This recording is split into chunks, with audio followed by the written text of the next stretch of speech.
Ассаламу алейкум ва рахматуллахи баракатуху.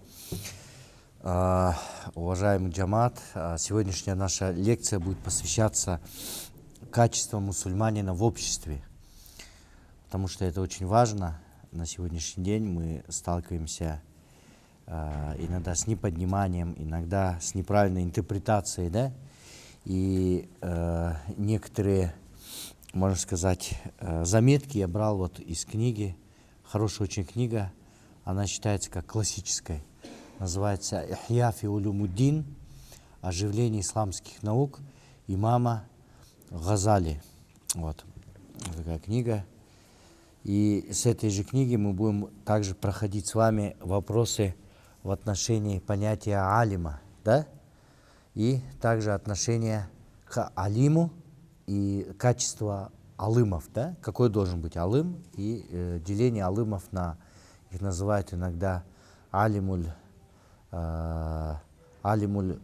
ахира ва алиму дунья, да? То есть алыма ахира и алыма дунья. Это очень интересная тема в этой книге. Но начнем сначала то, что описано в целом цель ислама. Помните, мы когда говорили с вами, это воспитать человека, духовного мусульманина, да, с наилучшими качествами. Вот. И сегодня мы затронем тему, называется сидк. Сидк переводится с арабского как честность, правдивость. Да? В Коране, сурату Тауба, 119 аяте, Аллах Субхану ва Тааля говорит, бисмиллахир рахманир рахим, «Я юхалладина аману такуллах». О вы, которые уверовали, бойтесь Аллаха. «Вакуну ма'асадикин». И будьте вакуну вместе с правдивцами. То есть это очень важный аят, говорящий о том, что богобоязненность, она связана с правдивостью. «Ваттакуллах», да? И бойтесь Аллаха, и описание, чтобы бояться Аллаха, с кем надо быть, «Вакуну ма-садикин», и будьте с правдивцами. Потому что правдивец тот, кто говорит правду, и он противоположность обманщику, противоположность вруну, кто говорит неправду, и это качество мунафика. Правдивость – качество верующего. И поэтому я, ссылаясь на хадис, скажу хадис, где наш пророк Мухаммад, саллаллаху алейхи вассалям, сказал: «Инна сидка яхди иляль бирри, ва инналь бирра яхди иляль джаннати». Поистине, правдивость, честность ведет к добрым поступкам, добру. Поистине добро ведет в рай. Ва инна раджуля лиясдука хатта юктаба инда Аллахи садикан. Ва инналь кизба яхди иляль фуджур. Ва инналь фуджура яхди илян нар. Ва инна раджуля лиякзибу хатта юктаба инда Аллахи каззабан. И поистине человек есть, который говорит правду, да? Всегда говорит правду до тех пор, что его имя, что он правдивец, будет записано у Аллаха Субхану ва Тааля. И поистине вранье, обман ведет к греху. И грех ведет к аду, к наказанию огня. И поистине есть человек, который постоянно обманывает, постоянно врет до тех пор, что он записывается как обманщик, как лжец у своего Господа, у Аллаха Субхану ва Тааля. То есть правдивость, она очень связана с искренностью. Когда человек искренне верит, да? Его искренность, она связана с правдивостью. То есть вот это все, и правдивость, и искренность, они лежат в основе нашей веры, в основе ислама. То есть, как я уже сказал, их противоположность – это лицемерие, это нифак, обман, да, лицемерие, вранье. И наш пророк Мухаммад, саллаллаху алейхи вассалям, описывая ислам, говорил: «Ад-дину насиха». Да? «Каля лиман». Он сказал, религия, ислам есть искренность, то есть проявление искренности, правдивости. Его спросили, перед кем, да? Для кого? Он сказал: «Лилляхи, вали китабихи, вали расулихи, вали аимматиль муслимин, ва аматихим». Да? То есть искренность перед Аллахом Субхану ва Тааля, перед Его книгой, перед пророком Мухаммадом, саллаллаху алейхи вассалям, перед имамами мусульман, то есть амирами, или, как бы сказать, ведущими, алымами, да, ва аматихим, а также всеми мусульманами. То есть вот это вот очень важный хадис, если его открыть, интерпретировать, то понятие быть искренним перед Аллахом – это внутри наша вера, перед которой Аллах Та'ала знает, что внутри нас, когда мы искренне перед Ним.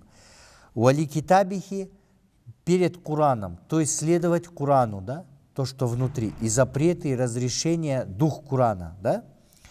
Вали расулихи – это держать его сунну, пророка Мухаммада, саллаллаху алейхи вассалям. И также вали аимматиль муслимин – относиться должным образом, быть искренними, да, правдивцами, также перед алымами, перед правителями. И вааматихим, и также перед всеми мусульманами быть друг другу искренними, правдивыми. И мы знаем, что когда будет фитна, испытание, и одно из больших признаков – это испытание для мусульман, пришествие Даджала, имя второе которого – Каззаб, обманщик. Масихуль Даджалуль Каззаб, обманщик, да, врун, потому что он придет с обманом, не с искренностью, в его словах будет ложь, обман. И даже он придет якобы с лжечудесами, которые называются в исламе истидрадж. Да?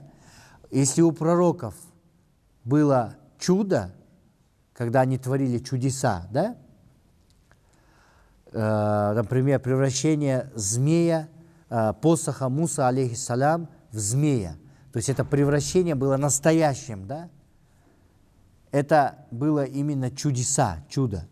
А у Масихуль Даджаль, у Антихриста будут лжечудеса, но это не чудо, это истидрадж, то есть это введение в заблуждение, это иллюзия. И здесь надо знать это, что истина и ложь, да? Все, что мы говорим ложь, оно исчезает. Оно свидетельствует против, мы сами свидетельствовать будем перед Аллахом против себя, наш язык. А истина, она остается. Джа аль-хакку ва захикаль батиля. Инна батиля кана захука. Пришла истина, и ложь исчезла. Поистине ложь исчезающая. Как бы мы ни говорили, что бы мы ни делали, любая ложь, она рано или поздно вскроется. Любая ложь, она исчезающая. Истина, она приходит, и истина, она остается. И правдивость проявляется, правда, истина, проявляется в словах и делах наших. Когда мы говорим истину, не обманываем, и когда мы подтверждаем это в делах, то есть когда обещаем и выполняем, берем взаймы деньги и возвращаем. То есть, что такое правдивость, когда мы не обманываем, когда мы не обвешиваем, когда мы не мошенничаем? Противоположность этому – это обман, обвешивание, обсчитывание, да, и так далее, и двуличие. То есть мы должны проявлять искренность, проявлять также справедливость, потому что проявление искренности, когда мы говорим правду, это и есть понятие справедливости также. То, что любит Аллах Субхану ва Тааля.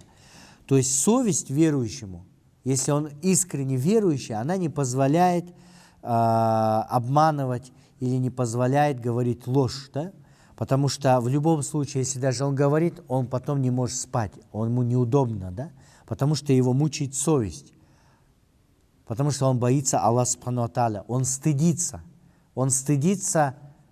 Аллаха Субхану ва Тааля. Это и есть проявление имана, веры. Бывает, мы все обманываем иногда что-то неправильно скажем, соврем иногда, да? Но потом нам стыдно. Вот это и есть проявление имана, веры именно, да? То есть это от веры.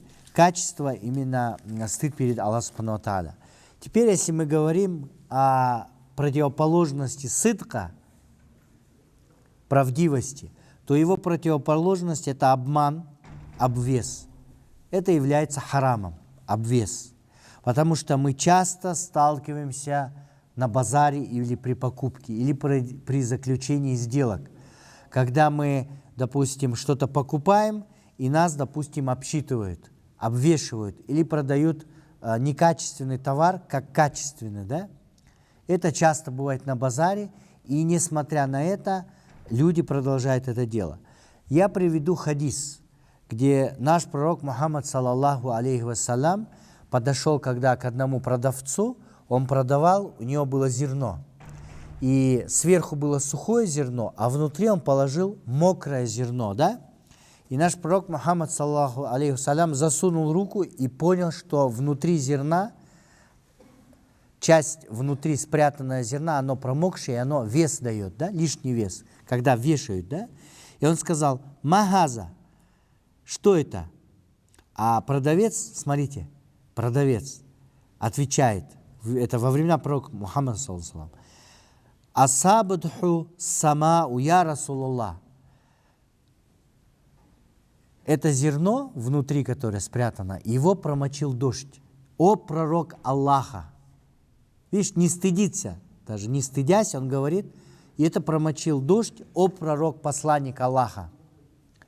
На что пророк, саллаллаху алейхи вассалям, ответил: «Афаля джаальтаху фаука таам хатта яраху насу». А почему ты, или как бы, и разве ты почему не положил, да, это промокшее зерно сверху сухого зерна, чтобы люди видели, что это зерно промокшее, а иначе это обман же. И после этого сказал: «Ман гашшана фаляйса минна». Тот, кто обвешивает, обманывает, гуш делает, да, то есть такой легкий как бы обман, да, в весах, тот не от нас, тот не из нас. Это качество не мусульман, потому что качество мусульманина верующего – это честность, порядочность. То есть этот человек, он обманывал, и таких много. То есть те, кто так поступает, мангашана фалейса минна. То есть они не от нас. То есть означает, это не к лицу мусульман. То есть мусульмане не должны так делать. То есть эти люди, конечно, должны избавляться от этого качества. Следующее я хочу сказать. Опасность признака лицемерия. Потому что у лицемерия есть определенные признаки. Первый признак, или вид называем, да, вид. Это называется вид лицемерия, тот, кто не верит в самом сердце. То есть это их называют настоящие лицемеры, да? Тот, кто не верит в сердце, но среди верующих, он говорит: я верующий. Об этом сказано в Коране, в суре Аль-Бакара, 8 аяте, где Аллах Субхану ва Тааля говорит: Бисмиллахир-рахманир-рахим. وَمِنَ النَّاسِ مَنْ يَقُولُ آمَنَّ بِاللَّهِ وَبِالْيَوْمِ الْآخِرِ وَمَا هُمْ بِمُؤْمِنِينَ. И среди людей, среди общества, есть те, которые говорят: мы уверовали в Аллаха и в судный день. Но на самом деле они не уверовали. извиняюсь. Юхади'уна Аллаха валладзина аману, ва ма яхдауна илля анфусахум, ва ма яш'урун. И они хотят обмануть Аллаха и тех, которые уверовали. Но на самом деле, в реальности, они никого не обманывают только как самих себя, но они это не чувствуют. Они даже не подозревают. То есть, как получается, они хотят обмануть, но они обманывают самих себя. То есть, такие тоже есть. Это именно настоящие мунафики. Мы не знаем, кто, потому что о них знает только Аллах Субхану ва Тааля. И мы их увидим только в судный день. Потому что есть кафиры, которые открыто не веруют. Они говорят, я атеист, допустим. Это открытое неверие, и мы знаем, человек атеист. Но самые страшные, самые опасные – это лицемеры, потому что они не веруют в сердце, но на языке среди верующих они говорят, мы уверовали. И поэтому этот обман, который они делают, лицемеры, называется кизбуль и'тикади, то есть обман или лицемерие в вере. Обман в вере, да? Кизбуль и'тикади называется. И о них Аллах Субхану ва Тааля говорит: «Инналь мунафикина фил даркиль асфали минан нари, валян таджида лахум насира». Поистине лицемеры, которые не верят в сердце, но говорят, что веруют, они будут на самом-самом дне ада находиться. И не найдешь им, и ты не найдешь им Спасителя, потому что они пребудут вечно. Это те, кто лицемеры, которые пребудут вечно в аду, которые не верят по-настоящему в сердце. Правильно? Это лицемерие, то, что мы называем в самой вере настоящее лицемерие. Да? Вот. Следующее лицемерие, вид, его называют лицемерием или обманом лицемерия в делах, в поступках или в словах. Называется кизбуль амали, да? То есть обман в поступках, в делах, в словах, допустим. Я просто приведу пример. Когда, допустим, есть хадис, где наш пророк Мухаммад, саллаллаху алейхи вассалям, говорит: аятуль мунафику саляса. 3 признака лицемера. Ида ва'ада ахлафа, если обещает, не выполняет. Ида хадаса казаба, если говорит, обманывает. Ва ида утумина хана, если дают ему что-то, он, как сказать, аманат, он не возвращает, он предает, да? Вот. То есть, если согласно этому хадису, то человек, любой, даже мусульманин, читающий 5-кратный даже намаз, который, допустим, иногда говорит и обманывает, а каждый мусульманин в жизни хоть раз да обманывал, правильно? То есть это ошибка, да, это грех. Но мы грешники, мы, как бы сказать, ошибающиеся, да, мусульмане. То есть обманываем, иногда берем деньги, а сегодня сколько процентов среди верующих?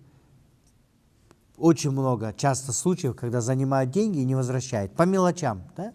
Там 100 сом, 1000 сомов, допустим.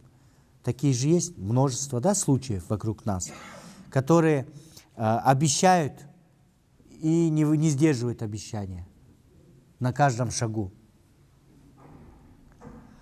Вот это считаются признаки лицемерия. Но если даже эти признаки все сошлись, является ли этот человек настоящим лицемером, или будет ли он вечно в аду, или можем мы его считать не мусульманином? Конечно, нет. Потому что этот человек, даже который не выполняет обещания, обманывает, берет деньги, он является верующим. Его нифак, лицемерие в делах, а не в вере.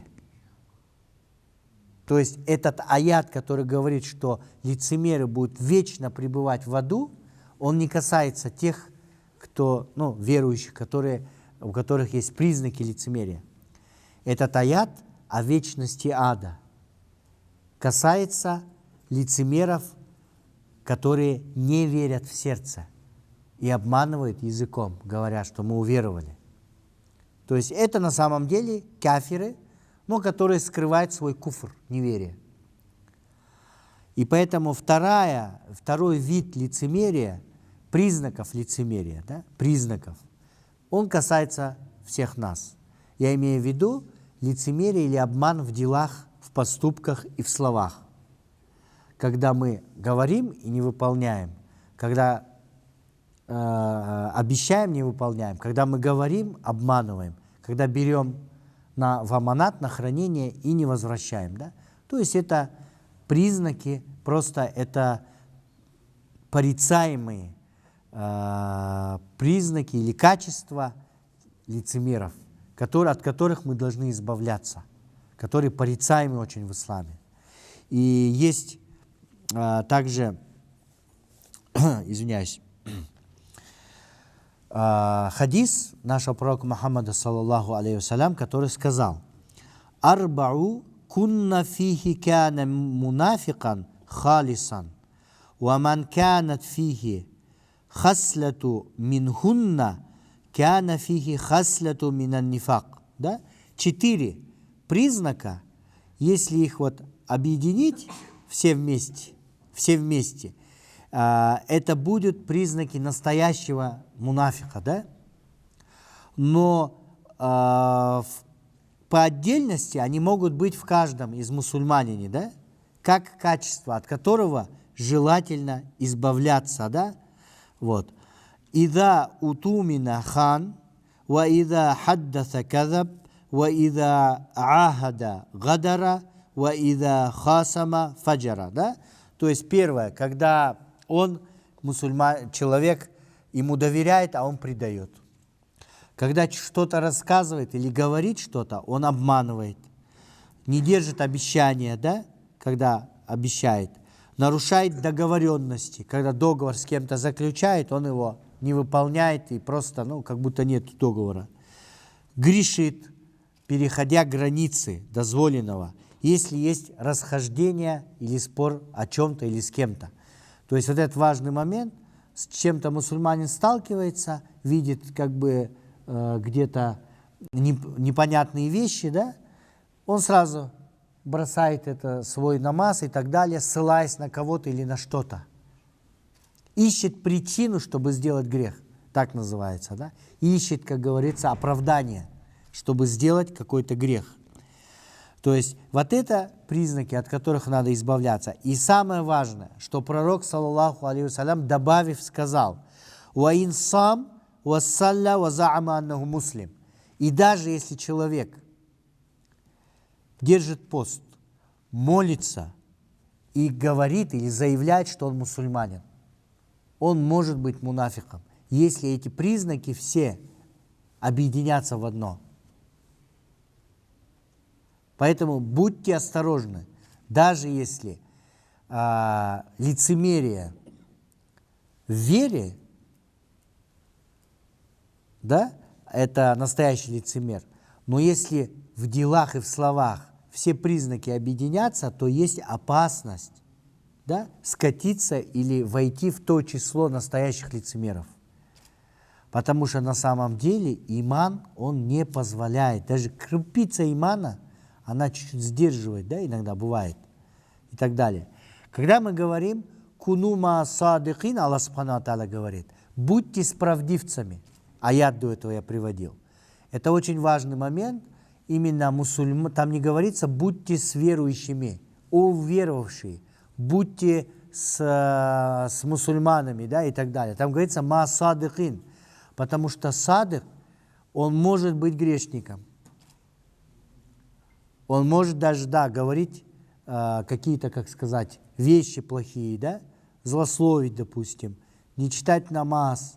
Но садык, правдивец, он всегда будет говорить правду, даже если он не причисляется к мусульманам. Бывают такие. И мы часто в жизни такое встречали. Когда вроде бы сосед или знакомый, далекий от ислама, но с ним мне намного безопасней вести дело, доверять деньги, ключи от квартиры, говорить что-то, да, советоваться, чем с верующим мусульманином, который читает пятикратный намаз, которому я знаю, что я ему дам деньги, он их не вернет. Вот что, какое время мы живем сегодня. И поэтому здесь очень важна человеческая, да, порядочность, честность. В исламе это является качеством ислама, веры. Честность, порядочность. Именно. Противоположность я только что привел. Это противоположность обман, невозврат денег, это несдерживание слова, обещания, нарушение договора. Да? Это все признаки или качества должны, по идее, принадлежать к лицемерам. Должны принадлежать к лицемерам. Но эти качества порой мы находим сами у себя. Поэтому очень много надо работать над собой. Следующее, когда мы наши качества в обществе, да, какие мы должны проявлять в обществе качества, это, я бы сказал, вот это очень важно, я сейчас только что затронул, этого исполнение договора, обещания и обязательств, взятых на себя. Потому что ислам, он проявляется не только в молитве, потому что молитва это для вас, для вашего спасения. Это между вами и Аллах Субхану ва Тааля, намаз, розо. Но хаккуль ибад, права других людей, это договор и обязательства. Потому что Аллах Субхану ва Тааля может быть, Он может простить нас за то, что мы, может быть, где-то пропустили намаз, где-то проспали, да, там, к примеру. Вот. Но когда задеваются права другого человека, у кого-то вы взяли деньги и не вернули их, то в судный день тот, у которого вы взяли деньги, Аллах не простит вас, пока вы не вернете своим савабом тому человеку, которому вы должны. Потому что здесь задето права других людей. Это очень на самом деле тяжелая ситуация, тяжелый случай. То есть занять у кого-то и не возвратить, обещать сделать и не сделать, при этом заключив договор или взяв на себя обязательства и не сделать, то между вами и тем, с кем вы заключаете договор, является свидетель, это Аллах Субхану ва Тааля. И в судный день тот, у кого вы должны или кого вы нарушили права, он будет свидетельствовать против вас перед Аллахом Субхану ва Тааля. И если розо кто-то не держал, то это между ним и Аллах Субхану ва Тааля, и Аллах Тааля по его желанию он может простить. Но если вы у кого-то задели права, обидели, то здесь нужно будет возвращать долги. И поэтому Аллах Субхану ва Тааля в Коране говорит: «Я айюхаллазина аману уфу бил укуд». О вы, которые уверовали, обращается к нам, если вы уверовали, соблюдайте договора. Соблюдайте договора. В другом аяте Аллах Субхану ва Тааля говорит: «Ва уфу бил ахди, инналь ахда кана мас'уля». Будьте верны обещанию, то, что вы обещаете. Потому что за это, за обещание, за договор заключенный, будет спрос. Будет спрос. Спрос в судный день. О чем мы с вами сейчас и говорим, да? То есть спрос будет в судный день. Просто так это никто не оставит. И теперь о нас самих. О нас самих, верующих в целом. Бисмиллахир-рахманир-рахим. Я айюхаллазина аману лима такулуна ма ла таф'алун. Кабура мактан индаллахи ан такулу ма ла таф'алун. О вы, которые уверовали, почему вы говорите то, что вы не делаете? То есть мы часто призываем языком. У нас, к сожалению, у многих иман на языке, ислам на языке. Мы призываем, говорим, каждый из нас знает. Каждый верующий знает, что такое хорошо, что такое плохо. Обманывать это плохо, с детства нас учат. Говорить правду хорошо. Если ты взял в долг, ты должен вернуть. Это хорошо. Если ты своровал или взял у кого-то деньги и не возвращаешь, это харам, это плохо, это грех. Мы все это знаем. А теперь и учим, самое главное, не выполняя это, мы учим других. Если у вас сын спросит, что такое хорошо, что такое плохо, вы будете говорить, что такое хорошо и что такое плохо, как вы это знаете. Но вы не делаете это. И поэтому Аллах говорит: «О вы, которые уверовали, почему вы говорите то, что вы не делаете?»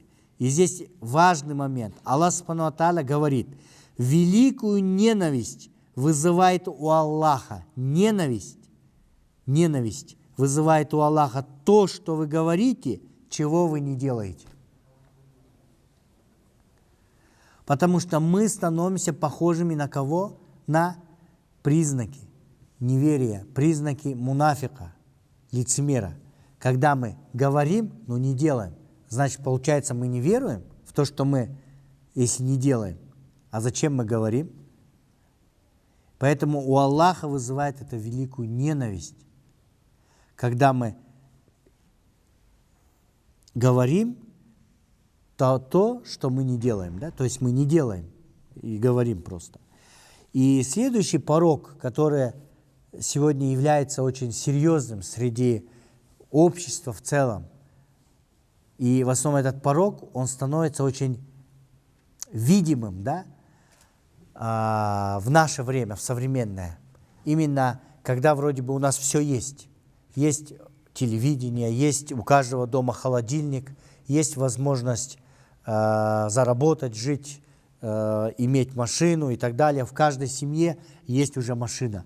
А когда-то, в 80-е годы, я помню, по-советски, вот раньше Байтых-Батыра, советская, да, улица, по ней редко, в основном ездили общественные транспорты, троллейбусы, автобусы, и редко проезжали машины частные. То есть «Волга», да, «Шестерка», «Жигули», да, там очень мало было машин.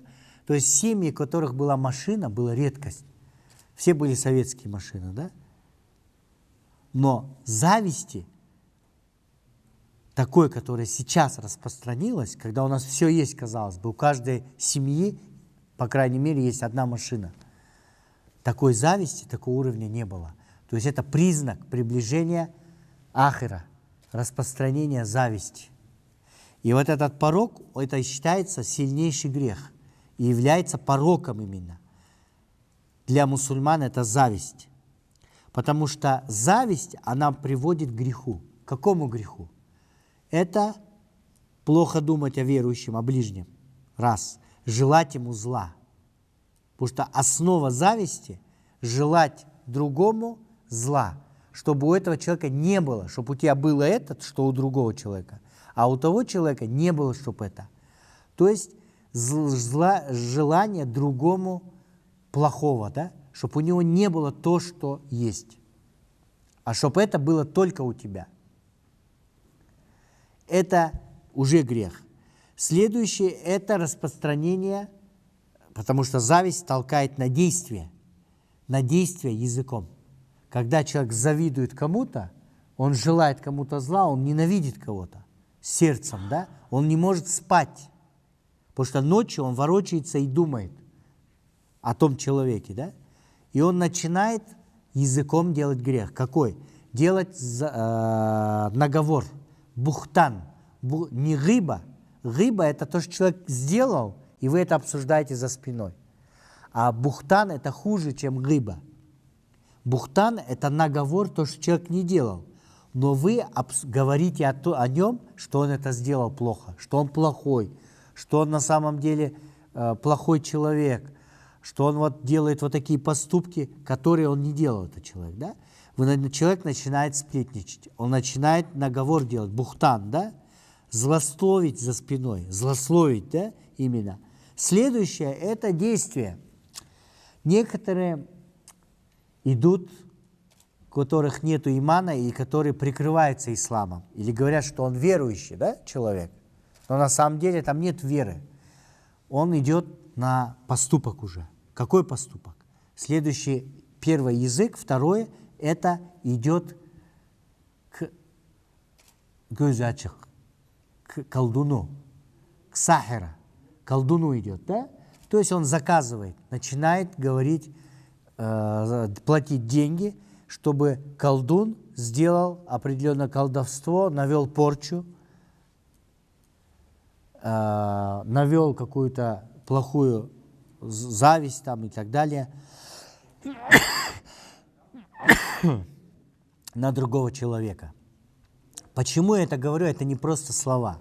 Потому что многие тех, на которых начитаны, наведенная порча, когда некоторые отчитывают рукью, то начинают находить или спрашивать и так далее. В общем, причиной всего является зависть либо ненависть. Потому что колдун, он всего лишь исполнитель. Это куфр он делает, но он исполняет. Но есть помимо исполнителя заказчик. А заказчики, как правильно, оказываются те, кто позавидовал, те, кто ненавидит. В основном это зависть. 99% причиной наведения порчи является зависть. То есть это уже явный куфр. Тот, кто заказывает, и тот, кто исполняет, они идут на акт многобожия, неверия. Потому что они поклоняются и взывают к сатане, к дьяволам, к джиннам из числа дьяволов. И следующее, то, что есть также опасность зависти, это уже действие.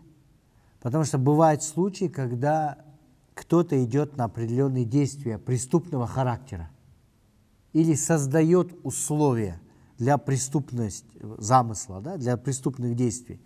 Это пример Каина и Авеля.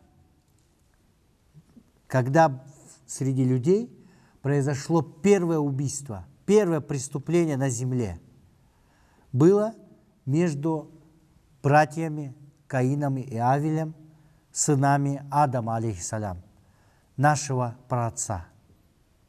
Когда один позавидовал другому, земледелец позавидовал пастуху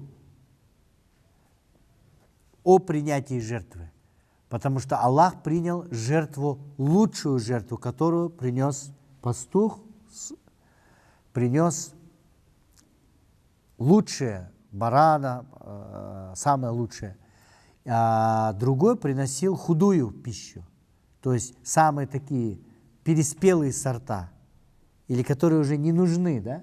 Он приносил Аллах Субхану ва Тааля в жертвоприношение. И Аллах не принимал и принял жертвоприношение Каина. И за это он был убит, Каин, своим родным братом. Причина – зависть. Поэтому зависть является первой причиной многих грехов и многих преступлений. Потому что даже Иблис, шайтан, ля'ан Аллаху алейхи, отказался повиноваться Аллаху Субхану ва Тааля по причине гордости и из-за зависти. Потому что зависть – это уже результат чего-то, да? Но первой причиной является нафс. Почему человек завидует другому человеку?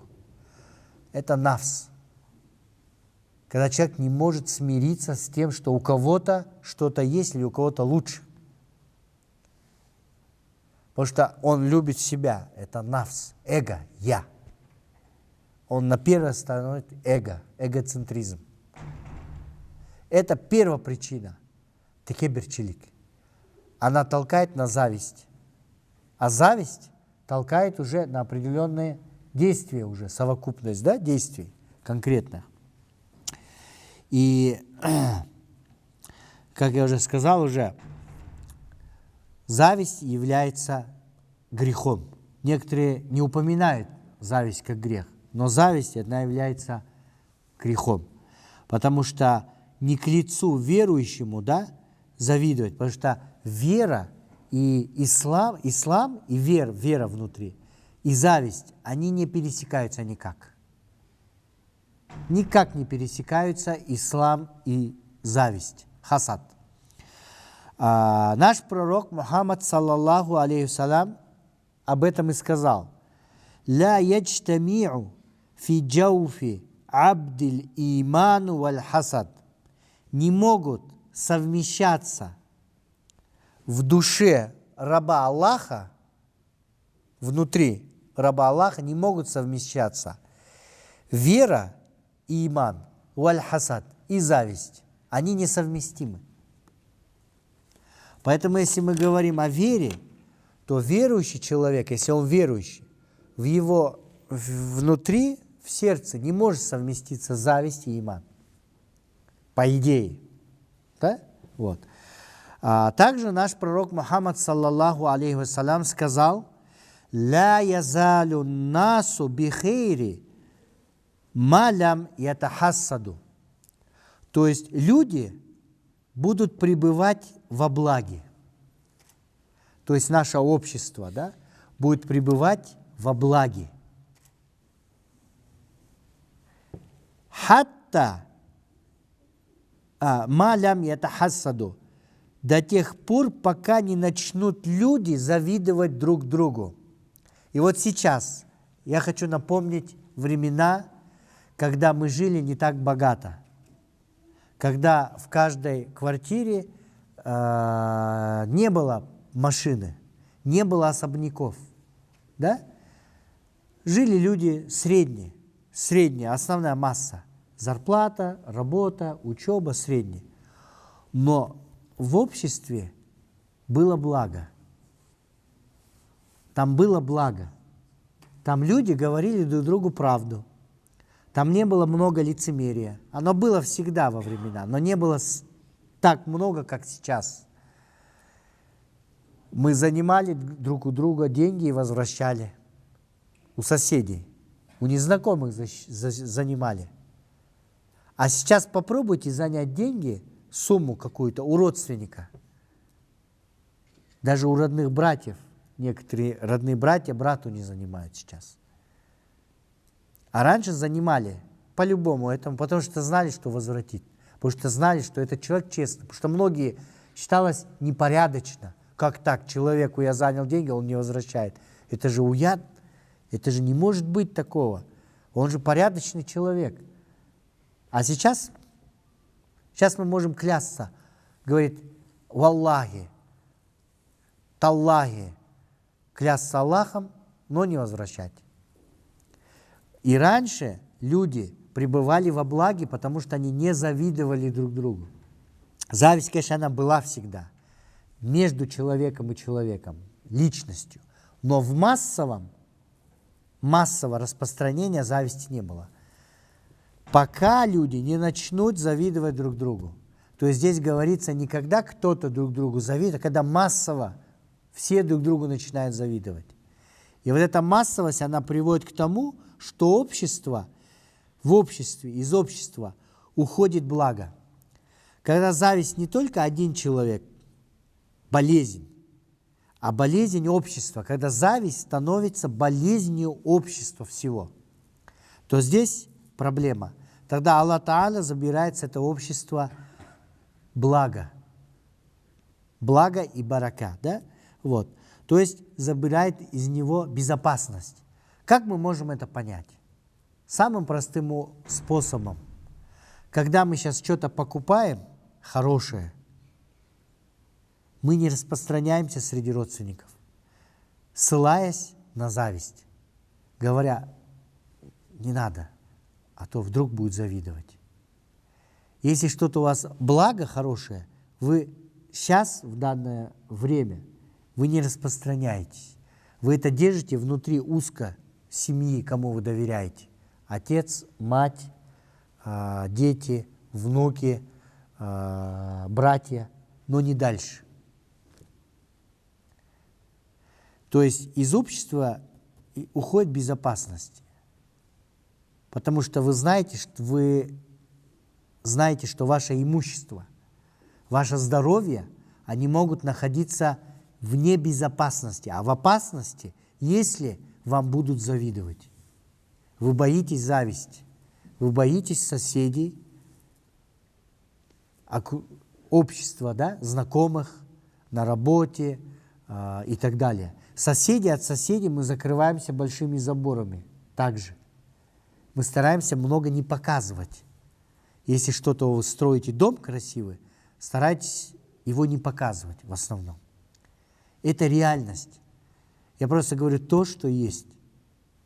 Это в том положении мы оказались. Это признаки, да? Вот.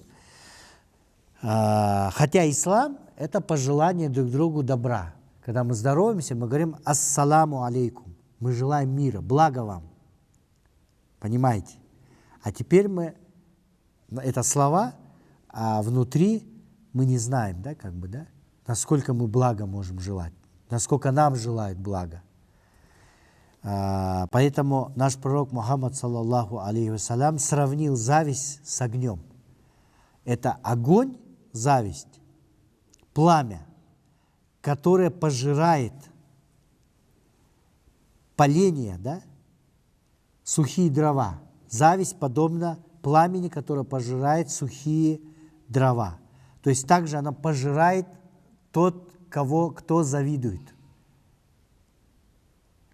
Потому что человек, он начинает думать не о себе, не о своем благе, а начинает говорить и думать о другом благе, другого человека. И он начинает сохнуть. Бывают такие, которые завидуют, настолько завистливы, что они сохнут, да? Иссыхают от этого. То есть они не могут жить нормально. И это опасность, это яд. Зависть – это яд в теле самого человека, который завидует, который распространяется и в конце травит самого его, человека. Зависть не приносит блага завидующему. Она приносит только зло тому, кто завидует. То есть, даже если человек молится, да, зависть губит человека этого. Наш пророк, наоборот, заповедовал, что мы должны друг к другу относиться то, что желаешь себе, то и должен желать другому. «Ля ю'мину ахадукум хатта юхиббу ли ахихи ма юхиббу ли нафсихи». То есть не уверует из вас, пока не пожелает ближнему своему того, что желает себе. Это касается не только мусульман, касается в целом человечества всех людей. И на это есть далиль, тоже хадис. Каким должен быть мусульманин в обществе? Во-первых, он должен от него нур исходить, он должен улыбаться. Потому что улыбка брату, она считается как садака. Это известный хадис, где наш пророк, саллаллаху алейхи вассалям, сказал: «Табассумука фи ваджхи ахика садака». Улыбка в лицо твоего брата, мусульманина, она тоже засчитывается как садака. То есть улыбка. Также доброта должна быть. «Лям якуну Расулуллахи саллаллаху алейхи вассалям фахишан, валя ла'анан, валя саббабан». Наш пророк, саллаллаху алейхи вассалям, никогда, да, не был жестоким, жестким, никогда не проклинал никого и никогда не ругал никого. Он был мягким. Поэтому очень важно, чтобы мы были мягкими, да, и говорили благое. Говори благое или молчи. И зависть, я так скажу, что она действительно приводит к бухтану, к злословию. И мы говорим еще также о гиба. Гиба – обсуждение за спиной человека, который что-то сделал, но вы говорите правду, но за спиной человека. Поэтому Аллах Субхану ва Тааля в Коране, в сурату Аль-Худжарат говорит: бисмиллахи рахмани рахим, «Валя ягтаб ба'дукум ба'дан». И пусть никто из вас не говорит, не обсуждает за спиной друг друга, да? То есть гыба не говорит. «Аюхиббу ахадукум ан якуля лахма ахихи майятан факкарихтумуху ваттакуллаха ва инна Аллаха таввабур рахим». И кто-нибудь, разве хочет кто-нибудь из вас есть умершего мяса своего брата? Разве вы, а вот почувствовали вы неприятность, да? Факарихтумуху. И бойтесь Аллаха, поистине Аллах прощающий, милосердный, милостливый. И наш пророк, саллаллаху алейхи вассалям, именно говорит также о двуличии. Да? Сегодня очень много, помимо зависти и обсуждения за спиной, потому что среди мусульман, верующих именно, очень много тех, кто обсуждает друг друга за спиной. Да? И в основном это интернет, соцсети. Потому что в соцсетях чувствуется, как бы человек знает, что его никто не видит, раз, да? Он может выступать под чужим ником, да? То есть создавать под чужим именем и писать, что хочет, как говорится. И здесь надо говорить, что Аллах Субхану ва Тааля рядом всегда. Он ближе к нам, чем шейная вена. И Он видящий, слышащий. И когда мы распространяем злословие, бухтан, наговор, да, придумываем на кого-то, создаем фейковую информацию, то это сильнейший грех раз. Второе, если мы касаемся личности, и это зачастую касается личности, да, то это подобно тому, что мы едим мясо умершего родного своего брата. И плюс к этому еще это идет связано с неверием и с лицемерием. Потому что с этим человеком, с кем мы говорим, мы с ним улыбаемся, разговариваем, здороваемся, носим одну маску, лицо. Когда он уходит, у нас меняется лицо. Или очень много двуличия, в особенности в разной сфере. Это касается там, где есть власть, где есть деньги, где есть интерес. Те места, где это есть деньги, власть, интерес, да, какой-то, там есть двуличие, очень много. То есть некоторые люди носят не одну даже маску, а бывает несколько масок сразу. То есть он с вами одним тоном разговаривает, с начальником другим тоном, с депутатом другим тоном, с молдо с другим тоном, да, и так далее. То есть сразу несколько масок человек носит, в зависимости от ситуации. И вот в этой жизни многие из нас, к сожалению, носят маски. То есть мы не такие, какие есть на самом деле. Мы показываем, да, себя, но мы свою маску снимаем, свои маски снимаем обычно в семье. Поэтому наши жены знают нас, наш аврат. И наш пророк сказал насчет этого, саллаллаху алейхи вассалям, наш пророк сказал: «Таджида мин ширари наси йоумаль киямати инда Аллахи даль ваджхейни, аллази яти хаулай биваджхин ва хаулай биваджхин». В день воскрешения, когда будет судный день, самые наихудшие перед Аллахом, самые отвратительные перед Аллахом Субхану ва Тааля — это двуличные, которые, когда проходят к одному, они приходят с одним лицом, а когда приходят к другому человеку, они приходят с другим лицом. То есть это самые отвратительные люди, самые наихудшие, которые носят маски. И у верующего должно быть одно лицо. Даже мы бываем, даже сами верующие, и даже среди алымов замечаем сами себя, да, что иногда в определенных ситуациях, астагфируллах, мы носим маски. Особенно на определенных мероприятиях, да, вот, к сожалению.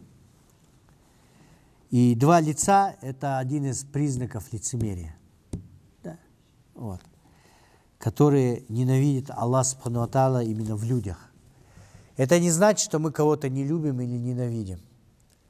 Аллах Субхану ва Тааля, Он любящий, Он прощающий, Он милостливый, милосердный.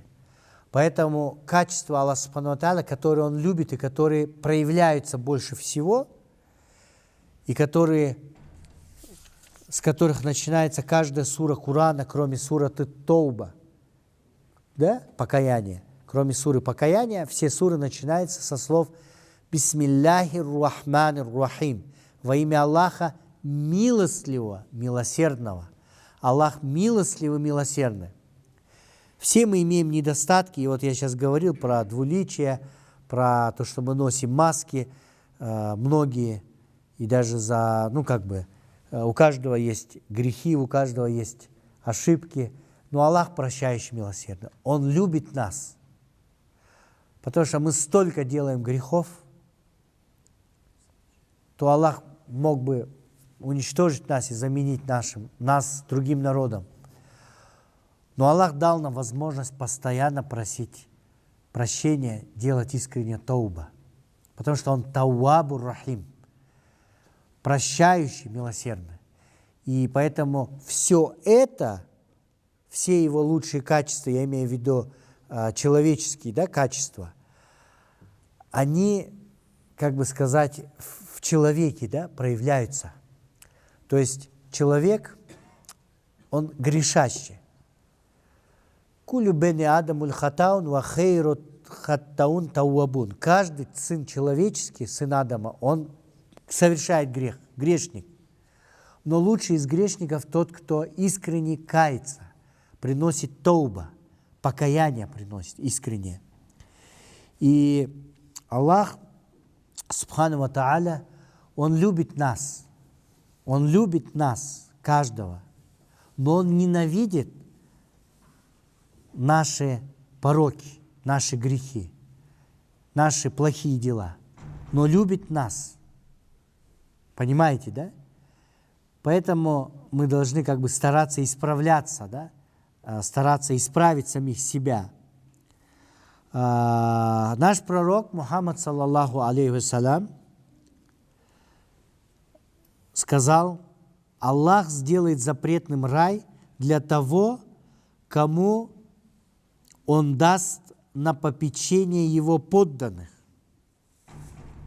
То есть это начальник, правитель, да, главный, да, кто-то, у кого есть должность, и который умрет, продолжая обманывать их, людей, даже в день, когда он умрет.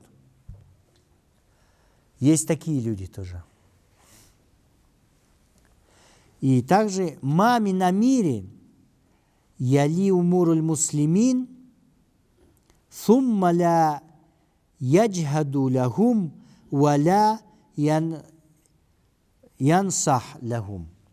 То есть, кто будет управлять делами мусульман, но не станет стараться проявлять старание, искренность для мусульман, и у него не будет искренности, да, у него не будет рвения, да, тот не войдет в рай. Потому что есть еще хадис: «Куллюкум ра'ин, ва куллюкум мас'улун ан ра'iятихи». Каждый из вас пастух, пастырь, и каждый пастырь ответственен за свою паству, и амир, управитель, ответственен за всех людей. И мужчина ответственен за свою семью, и женщина ответственна за воспитание детей. То есть ответственность очень большая, возлагается большая ответственность. Нрав верующего – это также скромность, это мягкость в словах, я имею в виду, это благородство характера.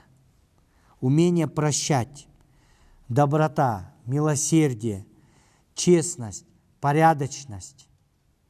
Когда у человека есть одно лицо, а не два или не три. И наш пророк Мухаммад, саллаллаху алейхи вассалям, сказал: «Инна фухшау тавахуш лейса миналь ислам фи шейин, ва инна ахсанун наси исламан ахсанухум хулукан». То есть неприятные, плохие, злые слова, злые, жестокие поступки, да, допустим, не имеют ничего общего с исламом. И лучшими людьми в исламе это те, которые являются лучшими, наилучшими своим поведением, своим нравом, которые являются порядочными, честными в поступках, в делах, в словах. И хороший нрав, он увеличивает благо. Хуснул хулуки намаун васуул хулуки шумун. Вальбирру зиядату фил умри вассадака тамнау майтату су. То есть хороший нрав, он увеличивает благо. Тот, у которого хороший нрав, характер, да, от него исходит благо. Все люди к нему тянутся. А плохой нрав, он увеличивает злополучие. У этого человека проблемы начинаются. У плохих людей проблемы. Добро, оно продлевает жизнь, а садака, оно защищает от плохой смерти. И это также пример нашего пророка Мухаммада, саллаллаху алейхи вассалям, он является усва, то есть примером для подражания. Это в Коране, где Аллах Субхану ва Тааля говорит: «Ва иннака ла'аля хулукин азим». Поистине ты великого нрава, самого наилучшего нрава. Для того, чтобы брать пример, надо знать суть, надо знать характер, личность нашего пророка Мухаммада, саллаллаху алейхи вассалям.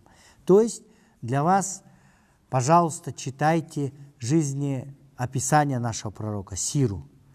Тогда вы почувствуете, что такое ислам.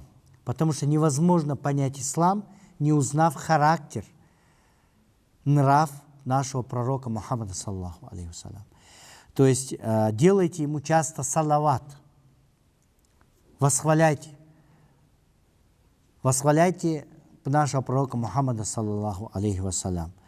И наш пророк, его одно из качеств было стыдливость, скромность, да?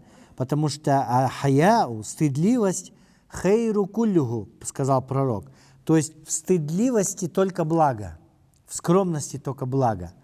Когда человек, у него есть иман, высокий иман, он становится скромным, стыдливым. Это от ислама, от имана. И стыдливость – это одно из 70 частей имана, веры. У веры 70 частей, одно из них – стыдливость. И также в Коране Аллах Субхану ва Тааля говорит: не равны между собой добро и зло. Отражай, отталкивай, да, тем, что лучше. То есть отталкивай добром, отвечай добром. То есть ля тастави хасанату валя сайяту идфа биллати хия ахсан. Доброта, прощение, милосердие – это одно из, я уже сказал, атрибут Аллаха Субхану ва Тааля, качеств. Он любит, чтобы его рабы проявляли это в своих делах, в своих поступках. «Инна Аллаха рафику, юхиббу рифка фил амри куллихи». Аллах добр, Аллах добр, Аллах милосерден и хочет, чтобы мы, люди, проявляли доброту, прощение во всех своих делах. И знаменитый есть хадис, где сказано: тот, кто помогает своему ближнему, другу, знакомому решать его трудности, то Аллах Субхану ва Тааля сам решит его трудности, его проблемы. Кому мы решаем проблему, Аллах решит нам эту проблему. Сам Аллах решит. И знаменитый хадис, от Абу Хурейры, может, вы помните, когда «Баля арабию филь масджиды факама насу», да? То есть сидели мусульмане в мечети вместе с пророком Мухаммадом, саллаллаху алейхи вассалям, и зашел араб, кочевник, бедуин, и начал мочиться прямо в мечети. Прямо в мечети начал мочиться. Все люди встали, чтобы остановить его, да? И пророк, саллаллаху алейхи вассалям, что сделал? Сказал: остановитесь, оставьте его и вылейте в то место, когда он пусть закончит свое дело. Закончит свое дело, и на это место выделите ведро воды, и потом сказал: вы посланы для того, чтобы не создавать трудности, а облегчать. То есть бедуин после этого, когда он увидел, как к нему относится пророк Мухаммад, саллаллаху алейхи вассалям, после того, как он по-маленькому сходил внутри мечети, он подошел, он сказал ему: «Я Аллах, прости или введи в рай Мухаммада и меня и Мухаммада только». На что пророк улыбнулся и сказал: «Поясни, ты сузил то, что очень широко». Понимаете, да? С этого хадиса очень много мудрости. Мудрость первая: как относиться даже к проявлению того, что если сейчас кто-то зайдет в мечеть и начнет делать подобного, то мы все встанем, и никто нас не остановит, и только будем подбадривать друг друга. Здесь наоборот, посмотрите, как пророк саллаллаху алейхи какой нрав, что бедуин принял ислам только из-за того, что сделал, как поступил пророк. Пророк остановил их и дал возможность ему закончить свое дело, представляете? И потом подошел и объяснил, что это место, где мы молимся. Если хочешь, ты можешь в другом месте сходить, а здесь мы просто молимся Богу. Хочешь, мы тебе расскажем о Боге и так далее, да? На что бедуину иман сразу, за что Аллах дал ему хидая, иман, да? Понимаете? То есть быть причиной, через что Аллах Субхану ва Тааля дает свой нур, а эта причина – это вы. Бывают случаи, когда раньше в мечеть приходили женщины по незнанию, светские, которые переживали трудные времена и хотели узнать об Аллахе Субхану ва Тааля. Хотели спросить о религии. Я сам свидетель был. Когда они подходили, и рядом обычно при мечети сидят, как аушкалар, аксакалдар, да, которые очень ревнивы в религии, да, аксакалы, которые ревнивцы в религии, и они видят, что женщина приходит без платка, и длинное платье, но как-то без платка, кто-то платок открыт, да, чуть-чуть, и сразу начинает с порога кричать. Не просто кричать, а проклинать, и где-то некоторые материли даже. И она плачет и уходит. Таких случаев очень много. И вот в судный день, если эта женщина не придет к исламу, не пришла в ислам и умерла, и в судный день одна, возможно, будет свидетельствовать о причине, что она не пришла в ислам, а будет свидетельствовать перед Аллахом, указывая на нас, на верующих. Таких случаев очень много было, да? Просто я говорю о том, каким был пророк, саллаллаху алейхи вассалям, и какими мы должны стремиться к чему, и какими быть, да? Потому что это все есть ислам, и мягкость, доброта, призыв именно через поведение наше, не через слова. Словами мы можем красиво говорить, но все смотрят на наши отношения, на характер. Если человек в исламе, и он добрый, мягкий, отзывчивый, честный, порядочный, честный, то люди будут идти в ислам. Если человек, он двуличный, у него два лица, то есть он говорит об исламе, красиво, все, но со своей семьей груб, жестокий, бьет жену, бьет детей, матерится, у соседей берет деньги, не возвращает, да? То кому нужен такой ислам? Поэтому здесь очень важно поведение. В Коране Аллах говорит: «Валяу кунта фаддан гализа кальби ланфадду мин хаулика. Если ты был бы грубым и жестокосердечным, о Мухаммад, то люди непременно покинули бы тебя. То, что сейчас мы видим, нас покидают, да, например, не приходят. Иногда некоторые заходят и уходят.